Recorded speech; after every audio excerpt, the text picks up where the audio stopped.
مساء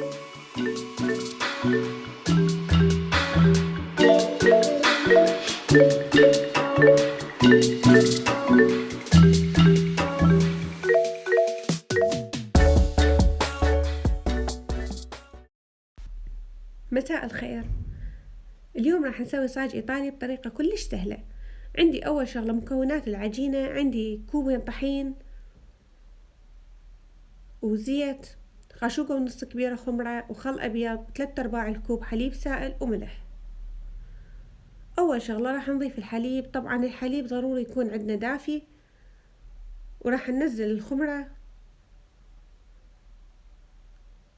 ونضيف خاشوقتين كبار زيت الزيتون أو زيت النباتي بكيفكم. وشغلة مهمة، الكوب ضروري يكون نفس الكوب اللي نقيس بيه كل المواد. راح نخلطهم كلش زين ونتركهم تقريبا 5 دقائق حتى تتفاعل الخمرة ويا الحليب والزيت.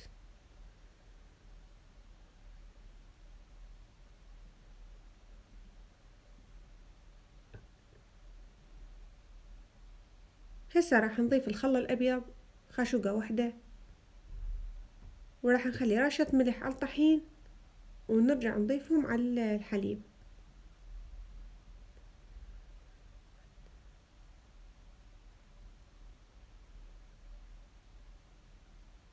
نبدي نعجنهم كلهم سوا.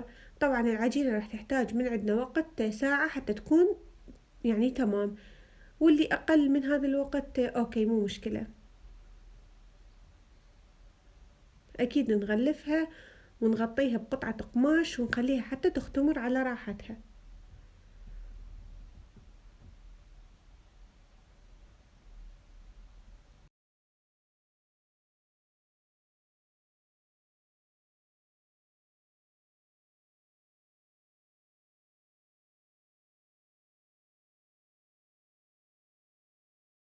هسه هنا أنا عندي قطع الدجاج، أنا قطعتها بهالشكل، قطع كلش خفيفة، وعندي جبن، وعندي عصير نص ليمونة، وطماطة والفلفل والذرة هاي للتزيين، والزيت والبهارات وكاتشب. البهارات استخدمت الفلفل الأبيض والفلفل الأسود، وبهارات قص الدجاج، وثوم بودرة وملح، وربع مكعب ماجي دجاج. راح نبدي ننزلهم على الدجاج، ونضيف عصير الليمون، ونضيف الزيت،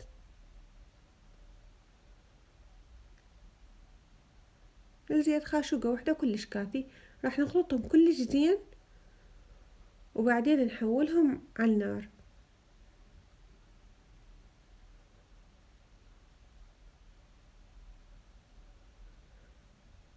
هسه هنا راح نضيفهم بالطاوة ونعوفهم على نار عالية حتى ينشف المي كله.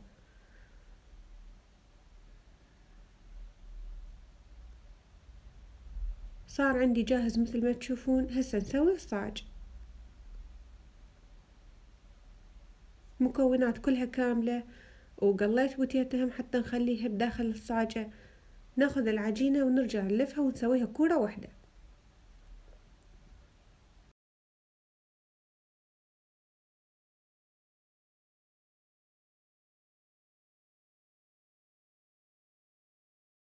راح نخلي رشة كاتشب. راح نستخدم طرف واحد من العجينة، يعني نقسمها قسمين، قسم نخلي بيه الحشو، والقسم الثاني راح نغطي بيه الصاجة. نخلي بالبداية طبقة من البوتيتا، نحاول نخلي الحشو بالوسط وبعيد كلش عن الطرف، لأن الطرف راح نحاول نكبس بيه الصاجة. نضيف الدجاج. الوقت اللي تحتاجه الصاجة حتى تكون جاهزة تقريبا يعني 4 دقايق على نار وسط، نخليها على الجوة، وبعدين نشغل النار الفوق تقريبا 3 دقايق حتى يحمص الجبن وتستوي. يعني كلها تقريبا 8 دقايق راح تاخذ من عندنا أو 7. الجبن أنا استخدمت جبن الموزاريلا.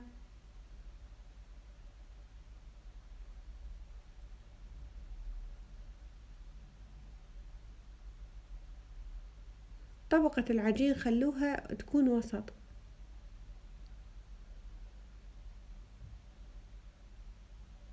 هسه حتى نكبسها راح نشيل أطراف الورق الزبدة ونطويها على الصفحة الثانية.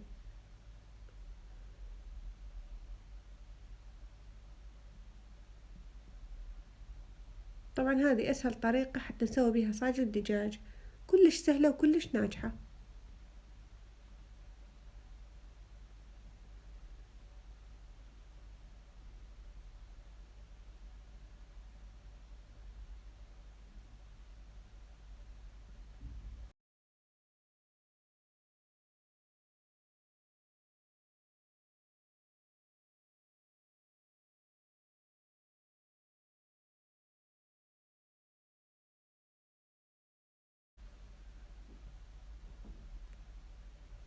راح نسوي ثقوب مثل ما تشوفون،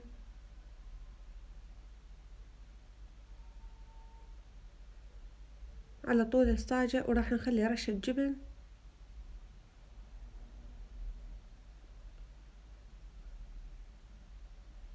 بهالأثناء أني مشغلة الفرن حتى يكون عندي حامي وبسرعة تستوي الصاج. ونضيف الفلفل، طبعا هنا أي شكل يعجبكم تخلون، سواء الزيتون أو ما تحبون تخلون الفلفل والطماطة بكيفكم. أنا خليت الفلفل والطماطة والذرة شكلهم كلش يعني حلو والطعم بعد أحلى.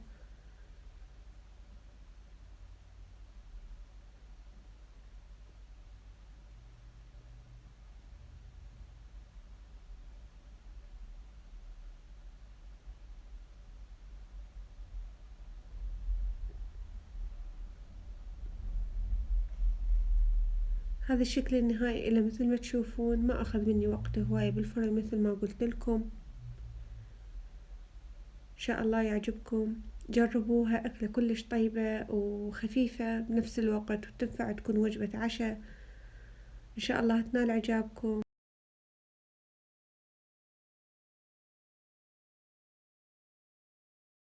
وأي اقتراحات عندكم اكتبولي بالتعليقات. شكرا للمتابعة ومع السلامة.